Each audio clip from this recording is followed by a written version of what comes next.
कहानी की शुरुआत होती है एंगस नाम के एक लड़के से, जिसे उसकी माँ ने समुद्र में तैरने भेजा था। लेकिन उसने समुद्र किनारे चुपचाप बैठकर समय गुजारने का फैसला किया। तभी अचानक उसकी नजर पानी में डूबे एक बड़े से अंडे पर पड़ी, तो उसने अंडे को पानी से बाहर निकाल लिया। वो उसे गौर से देख ही रहा था कि तभी उसकी माँ ने वहाँ आकर उसे घर वापस चलने को कहा। तब एंगस ने तुरंत उस अंडे को अपनी बाल्टी में छुपा दिया और अपनी माँ एनी के साथ चल दिया। एनी उस पर गुस्सा हो रही थी क्योंकि एंगस ने तैरना तो दूर पानी में उतरने की कोशिश भी नहीं की। पूरा सूखा पड़ा है, तू कुत्ते जो बोलती हूँ वो करियो मत। खैर एंगस ने कुछ नहीं कहा और जैसे ही वो घर पहुँचे तो वो सीधा वर्कशॉप में घुस गया। जल्द ही उसकी बहन क्रिस्टी घर वापस आई और उसने एनी से पूछा कि आज एंगस ने समुद्र पर क्या किया। तो एनी ने उसे भी बता दिया कि हमेशा की तरह अकेला बैठा रहा और क्या किया। वहीं दूसरी ओर एंगस वर्कशॉप में अपना सामान रख रहा था। ये वर्कशॉप असल में उसके पिता चार्ली की हुआ करती थी। चार्ली इस वक्त फौज में भर्ती होकर अपने देश के लिए युद्ध लड़ रहा था। एंगस अपने पिता को याद करते हुए उनकी तस्वीर देखने लगा और फिर उसने कैलेंडर में देखा कि चार्ली घर वापस कब आएगा। इसके बाद उसने समुद्र में मिला वो अंडा निकाला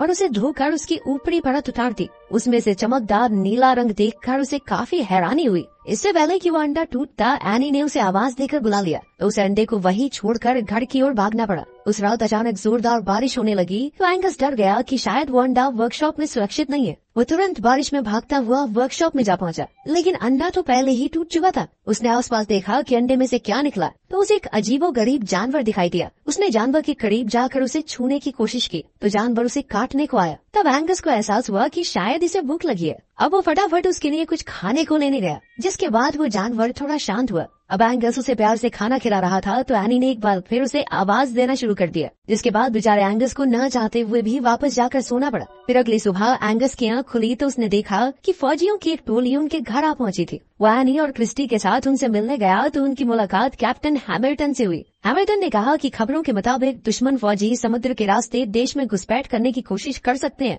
इसलिए उसकी फौजियों की टीम उनके घर पर ही रुककर दुश्मन से मुकाबले की तैयारी करेगी। इसके बाद उसके फौजी घर में सामान लाकर अपने काम की जगह बनाने में जुट गए। तब एनी ने क्रिस्टी और एंगस को अपने कमरे में वापस जाने को कहा। खैर बाद में एंगस लाइब्रेरी गया ताकि वो इस अजीबोगरीब जानवर के बारे में कोई किताब ढूंढ सके। जैसे ही उसे किताब मिली तो वो सीधा वर्कशॉप पहुंचा, लेकिन वहाँ सब कुछ उथल पुथल हो चुका था और वो जानवर चार्ली के जूते चबाने की कोशिश कर रहा था। एंगस समझ गया कि उसे भूख लगी है, इसीलिए वो किचन में खाना लेने गया, लेकिन वहाँ उसे फौजियों के बावर्ची सार्जेंट स्ट्रंक ने रोक दिया और कहा कि उसे यहाँ आने की इजाजत नहीं है। एंगस ने कहा उसे थोड़ा खाना चाहिए, लेकिन स्ट्रंक ने उस पर ध्यान नहीं दिया। फिर एंगस ने उससे पूछा कि क्या वो किचन का कूड़ा फेंकने जा सकता है। ये सुनकर श्रंक तुरंत राजी हो गया और फिर एंगस ने अपने नए दोस्त को रसोई का बचा खुचा सारा खाना खिला दिया। उसे खाते हुए देखकर एंगस को बेहद खुशी हुई और उसने इस जानवर का नाम क्रूसो रखा। इसके बाद उसने इस जानवर के बारे में पढ़ना शुरू किया, लेकिन उसे कोई खास जानकारी नहीं मिल पाई। कुछ ही देर में क्रूसो सारा खाना चट कर गया तो एंगस ने कूड़ेदान को पानी से भर दिया ताकि क्रूसो उसमें मजे से तैर सके। वहीं दूसरी ओर हैमिल्टन अपने आदमियों को दुश्मनों के हमले के लिए तैयार कर रहा था। वो चाहता था कि वो हर पल हमले का सामना करने के लिए तैयार रहे।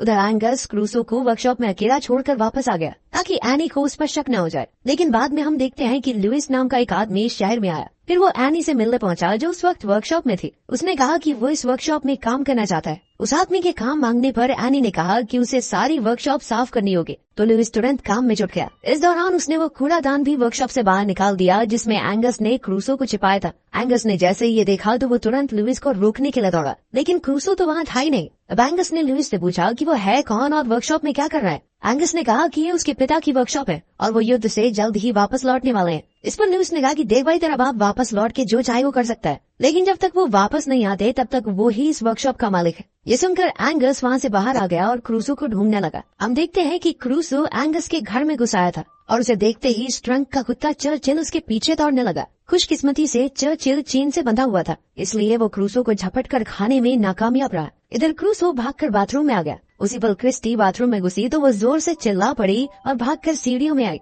उसकी चीखें सुनकर एंगस तुरंत समझ गया कि क्रिस्टी ने क्रूसो को देख लिया है, इसलिए उसने क्रिस्टी को शांत किया और उसे समझाया कि क्रूसो उसका पेट है जो उसे समुद्र किनारे मिले एक अंडे से निकला है। क्रिस्टी तो अब भी बुरी तरह डरी हुई थी, मगर एंगस ने उससे वादा लिया कि वो एनी को न बताए क्योंकि क्रूसो किसी को नुकसान नहीं पहुंचाता। वहीं दूसरी ओर एनी वर्कशॉप में लुइस से मिलने आई। वो अपने साथ अपने पति के कुछ कपड़े लाई थी जो उसने लुइस को दिए। ये देखकर लुइस ने पूछा कि क्या चार्ली वापस नहीं लौटेगा। इस पर एनी ने भारी मन से कहा कि वो कभी वापस नहीं आएगा। इस पर लुइस ने पूछा कि एंगस तो मुझे कह रहा था कि उसके पिता वापस आने वाले युद्ध से। जिस पर एनी ने जवाब दिया कि एंगस अभी बच्चा है। सच तो ये था कि जहाज समुद्र में डूबने की वजह से चार्ली की मौत हो गई थी। खैर फिर उसने लुइस से बाथरूम में हो रही लीकेज को ठीक करने में मदद मांगी। लुइस उसे ठीक करने के लिए घर में आया तो हम देखते हैं कि ये वही बाथरूम था जिसमें एंगस और क्रिस्टी ने क्रूसो को छिपा रखा था। जैसे ही लुइस ने दरवाजा खटखटाया तो उन्होंने उसे अंदर आने से रोकने की कोशिश की। अगर काफी देर बाद भी जब वो बाहर नहीं आए तो लुइस ने कहा कि वो एनी से उनकी शिकायत करेगा। आखिरकार क्रिस्टी ने मजबूरन दरवाजा खोला।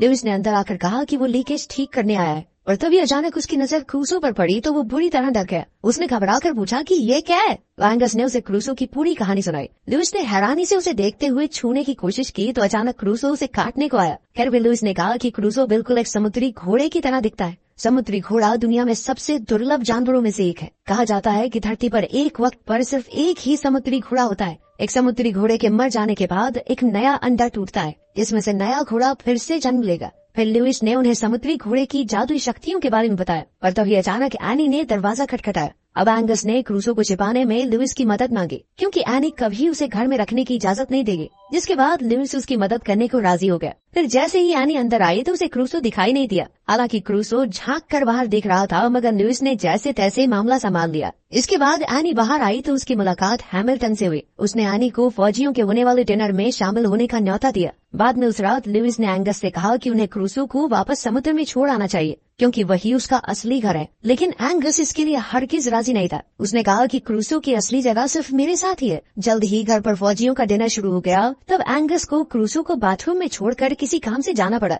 और वो गलती से दरवाजा बंद करना भूल गया। मौके का फायदा उठाकर क्रूसो एक बार फिर से भाग निकला। उधर स्ट्रंग के कुत्ते चर्चिल को क्रूसो की सुगंध आ गई तो वो पागलों की तरह उसे ढूंढने लगा। जैसे ही उसे क्रूसो दिखाई दिया तो वो पूरे घर में उसका पीछा करने लगा। इसी दौरान वो डिनर टेबल पर चढ़ गई और सारा डिनर बर्बाद हो गया। हालांकि बाकी सबको सिर्फ चर्चिल ही दिखाई दिया। बेचारे चर्चिल की बढ़िया कुटाई होगी आज। इधर क्रूसो दौड़कर सीधा बाहर के फवारे में कूद गया जहाँ उसे खाने को कई मछलियाँ भी मिल गयी। उधर एंगस चारों तरफ क्रूसो को ढूंढ रहा था। तभी लुइस ने उसे घर वापस जाने को कहा क्योंकि डाइनिंग टेबल पर जो हुआ उस वजह से एनी काफी परेशान थी। लुइस ने उसे भरोसा दिलाया कि वो क्रूसो को ढूंढकर सही सलामत घर वापस ले आएगा। तब एंगस वापस घर चला गया और काफी ढूंढने के बाद लुइस को फवारे के पास क्रूसो मिल गया, लेकिन अब वो पहले से काफी बड़ा हो चुका था। लुइस तुरंत एंगस को बुलाकर लाया और जब एंगस ने क्रूसो को देखा तो वो भी समझ गया कि अब क्रूसो को वापस समुद्र में छोड़कर आने का समय आ चुका है। फिर उन्होंने क्रूसो को ट्रक के पीछे डाला और समुद्र की ओर निकल पड़े। खैर जल्द ही वो समुद्र किनारे पहुंच गए और आखिरकार उन्होंने क्रूसो को पानी में छोड़ दिया। क्रूसो से जुदा होकर एंगस बेहद उदास था। अगर उसके पास दूसरा कोई चारा भी तो नहीं था, इसीलिए उसने क्रूसो को जाने देने का फैसला किया। फिर अगले दिन हम जिमी नाम के एक आदमी को देखते हैं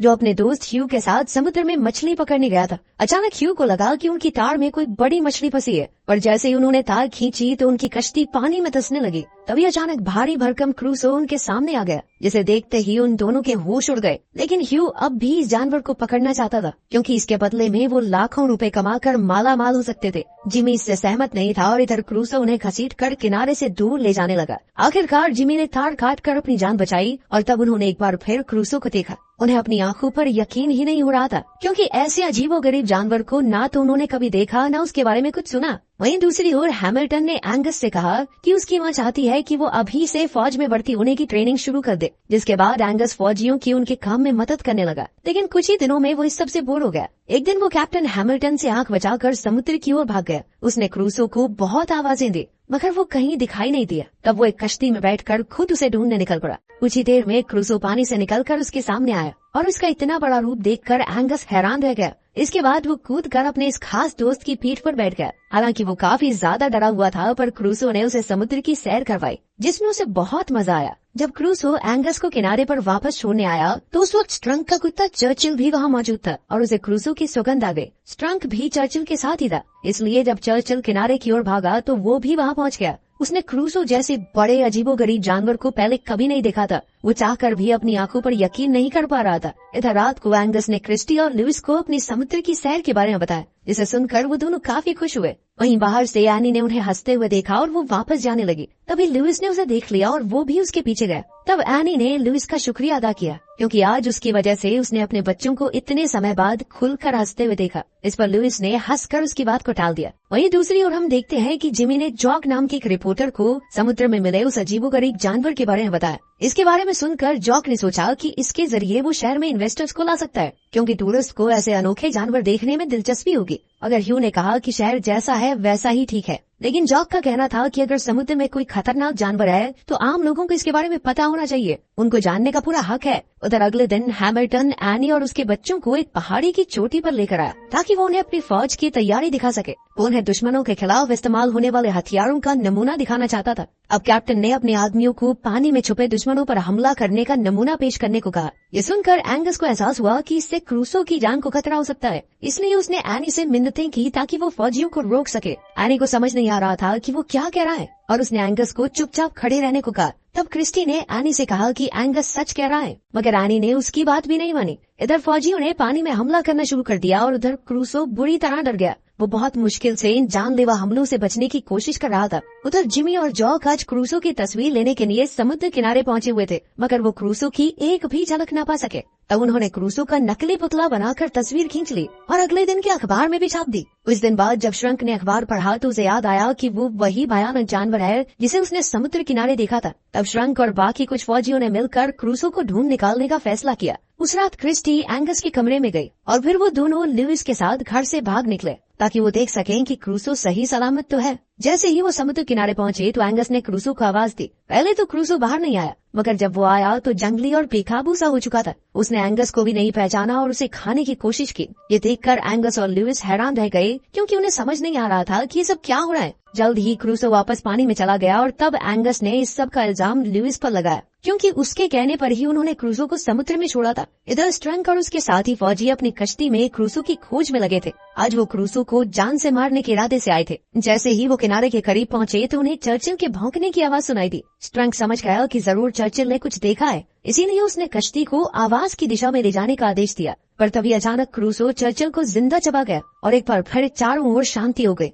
फौजियों को समझ नहीं आया कि ये क्या हो रहा है और उन्होंने उस दिशा में गोलियां चला दी। और तभी अचानक क्रूसो ने उनकी बोट को टक्कर मारकर उन सबको पानी में गिरा दिया। वहीं दूसरी ओर जब हैमिल्टन को समुद्र में हो रही गोलीबारी की खबर मिली तो उसे लगा कि दुश्मनों ने उन पर हमला कर दिया है। उसने तुरंत सभी फौजियों को दुश्मनों पर जवाबी हमला करने का हुक्म दिया। फिर उसने एनी को बच्चों के साथ घर में छुपने को कहा। तभी एनी ने क्रिस्टी को देखा और उससे पूछा कि एंगस कहाँ है। क्रिस्टी ने कहा कि वो घर में नहीं है। ये सुनकर एनी काफी घबरा गई और उसने कहा कि वो एंगस को युद्ध जैसे हालातों में यूं ही अकेला नहीं छोड़ सकती, इसीलिए वो भी जिद करके हैमिल्टन के साथ समुद्र की ओर निकल पड़ी। हैमिल्टन ने उसे समझाने की काफी कोशिश की, मगर एनी मानने को राजी ही नहीं थी, इसीलिए उसे एनी को अपने साथ ले जाना पड़ा। उधर समुद्र में क्रूसो एकदम बेकाबू हो चुका था और उसने स्ट्रंक को अपने मुंह में पकड़कर उठा लिया। तभी एंगस ऐन वक्त पर वहाँ पहुंचा और उसने क्रूसो को रोकने की कोशिश की, लेकिन क्रूसो ने उसकी एक न सुनी। अब एंगस उसके करीब जाने के लिए पानी में उतर गया और अचानक उसका पैर फिसल गया और वो डूबने लगा। ये देखते ही क्रूसो ने स्ट्रंक को छोड़ दिया और एंगस की जान बचाने आ गया। वो तुरंत एंगस को किनारे तक ले आया, मगर अब एंगस बेहोश हो चुका था। लुइस और क्रूसो ने उसे होश में लाने की बहुत कोशिश की, मगर उसके शरीर में कोई हलचल नहीं थी। खैर उन्होंने हिम्मत नहीं हारी और आखिरकार एंगस को होश आ ही गया। अब वो क्रूसो को पहले जैसा देखकर बेहद खुश था। उधर कैप्टन हैमिल्टन को खबर मिली कि उन्हें दुश्मनों की कश्तियों का कोई सुराग नहीं मिला, पर फिर भी उसने फौजियों को पानी में हमला करते रहने को कहा। जल्द ही वो भी समुद्र किनारे पहुंच गया, पर उसी समय क्रूसो फिर से पानी में छुप गया। एनी दौड़कर अपने बेटे एंगस के पास गई और उसे सही सलामत देखकर बहुत खुश थी। एंगस ने उसे क्रूसो के बारे में सब कुछ समझाने की कोशिश की, पर अब एनी को गुस्सा आ गया और उसने एंगस को अपनी ख्याली दुनिया से बाहर आने को कहा। पर उसी समय क्रूसो पानी से बाहर आ गया और आखिरकार एनी को एहसास हुआ कि एंगस सब कुछ सच्ची बता रहा था। हैमिल्टन भी इतने विशालकाय जानवर को देखकर हक्का बक्का रह गया, लेकिन तभी अचानक हैमिल्टन के हुक्म के मुताबिक फौजियों ने पानी में हमला शुरू कर दिया। तो एंगस क्रूसो की पीठ पर बैठ गया ताकि वो उसे रास्ता दिखाकर फौजियों से दूर ले जा सके। ये देखकर एनी बुरी तरह घबरा गई और उसने हैमिल्टन को इसी समय हमला रोकने को कहा। हैमिल्टन ने अपने फौजियों से बात करने की कोशिश की, मगर रेडियोज ने काम करना बंद कर दिया था। अब हैमिल्टन, लुइस और एनी तीनों एक कश्ती में बैठकर खुद एंगस के पीछे गए। उधर एंगस की मदद से क्रूसो फौजियों के हमले से बच रहा था, पर जैसे ही वो उनकी पहुंच से दूर जाने वाला था तो फौजियों ने पानी में बिछाया एक जाल खोल दिया जो उन्होंने दुश्मनों के लिए बिछाया हुआ था। बदकिस्मती से क्रूसो समय पर जाल को पार नहीं कर पाया। इधर हैमिल्टन की कश्ती क्रूसो के पास पहुंची और लुइस ने एंगस को कश्ती में कूदने को कहा। तब एंगस ने क्रूसो से जुदा होने से पहले कहा कि वो उसका सबसे खास दोस्त है और वो उसे हमेशा याद रखेगा। इसके बाद वो पानी में कूदकर वापस कश्ती में चढ़ गया। इधर क्रूसो पानी में घुसा और फिर एक जबरदस्त छलांग के साथ सीधा जाल को पार कर गया। ये देखकर एंगस और उसके बाकी साथी खुशी से झूम उठे। क्योंकि अब क्रूसो फौजियों के हमले से दूर होकर सुरक्षित था। तो आपको ये कहानी सच में अच्छी लगी या थोड़ी सी बच्चों वाली लगी? कमेंट्स में जरूर बताना यार, ताकि आगे से हम आपके लिए और बेहतर मूवीज ला सके।